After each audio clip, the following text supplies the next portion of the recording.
Hello guys, তো আজকে আমরা চলে গেছিলাম ত্রিবেণীর নতুন একটা রেস্টুরেন্টে খেতে। তো এখানে একটা নতুন রেস্টুরেন্ট খুলেছে আমাদের ত্রিবেণীতে, যেটার নাম ত্রিবেণী কফি হাউস। এটা হচ্ছে বেসিক্যালি একটা রুফটপ রেস্টুরেন্ট। জাস্ট কিছুদিন হলো রেস্টুরেন্টটা ওপেনিং হয়েছে। ভীষণ সুন্দরভাবে রেস্টুরেন্টটার ডেকোরেশন, লাইটিং সব সাজানো ছিল এবং আমরা ফ্যামিলি মিলে চলে গিয়েছিলাম। দিদি, জিজু, মানি, আমি আর ভাই চলে গিয়েছিলাম রেস্টুরেন্টে। তো এখানে দিদি ফার্স্টেই মেনু কার্ড দেখা স্টার্ট করে দিয়েছে কি নেবে আজ। তো খাবার অর্ডার দিয়ে আমরা জাস্ট এখানে বসে এনজয় করছিলাম মোমেন্টটা।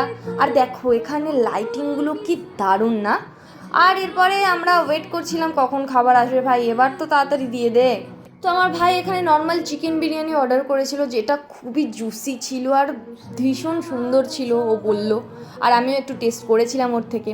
আর এখানে আমরা নিয়ে নিয়েছিলাম চিকেন হাক্কা নুডলস। তো আজকে আমি চিকেন হাক্কা নুডলস খাই। তোমরা ভিডিওটা লাইক করে দিও। বাই।